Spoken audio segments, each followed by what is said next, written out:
Wrestlers Vinesh Phogat, Bajrang Punia और साक्षी मलिक के railway में नौकरी ज्वाइन करने से कुरुक्षेत्र में महापंचायत करने वाले किसान व खाप नेता नाराज हो गए हैं। उन्होंने 9 जून को जंतर मंतर पर होने वाले प्रदर्शन को टाल दिया है। किसान नेताओं ने कुरुक्षेत्र की महापंचायत में अल्टीमेटम दिया था कि 9 जून तक बृजभूषण गिरफ्तार न हुआ तो पहलवानों को खुद जंतर मंतर बिठाकर आएंगे। दिल्ली पुलिस ने रेसलर्स के लिए यहां की एंट्री बंद की है। सूत्रों के मुताबिक बीकेयू के नरेश टिकैत ने रेसलर्स के नौकरी पर लौटने को हैरानीजनक बताया। उन्होंने कहा, गृह मंत्री अमित शाह और पहलवानों के बीच क्या समझौता हुआ, मैं नहीं जानता। अगर उन्होंने खुद समझौते का फैसला ले लिया है तो इसमें हम कुछ नहीं कर सकते। बीकेयू के राष्ट्रीय प्रवक्ता राकेश टिकैत ने कहा, प्रस्तावित विरोध को रद्द कर दिया गया है। सरकार ने प्रदर्शनकारी पहलवानों से बातचीत शुरू कर दी है। अब पहलवानों और सरकार के बीच बातचीत के नतीजे के आधार पर आगे के विरोध के बारे में फैसला लिया जाएगा। बीकेयू नेता गौरव टिकैत ने कहा, अब पहलवान जो कॉल देंगे, जिस तरह की बात पहलवान कहेंगे, उसका समर्थन किया जाएगा। जब उत्तर प्रदेश के सोरम पंचायत हुई थी, तभी सरकारों के मैसेज आने शुरू हो गए थे कि इस मामले में बातचीत करनी है। उस दौरान यूनियन ने कहा था कि पहलवानों से बात की जानी चाहिए, मगर इसके बाद पहलवान अमित शाह से कब मिलकर आए, इसका नहीं पता लगा। वहीं अब विनेश फोगाट के गांव में बलाली में सर्वखाप सर्वजातीय महापंचायत बुला ली गई है। यह महापंचायत 7 जून को होगी। इसकी अगुवाई सांगवान खाप -40 करेगी, जिसमें विनेश फोगाट और संगीता फोगाट भी आएंगी।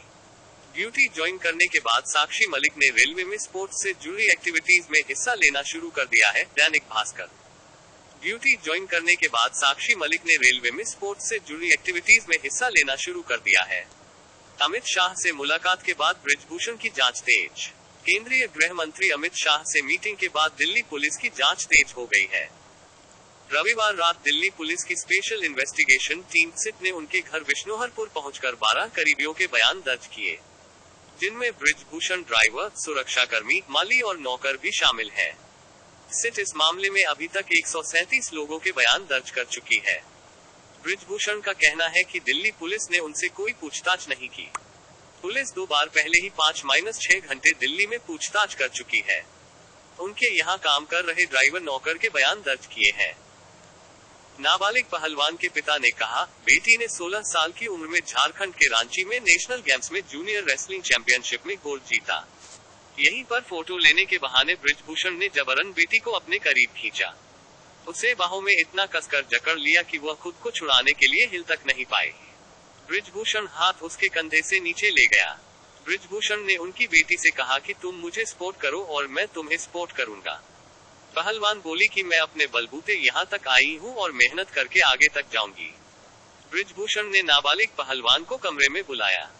नाबालिग पहलवान प्रेशर में थी कि उसका करियर बृजभूषण बर्बाद न कर दे, इसलिए वह मिलने चली गई। वहां पहुंचते ही बृजभूषण ने उसे अपनी तरफ खींचा और जबरदस्ती शारीरिक संबंध बनाने की कोशिश की।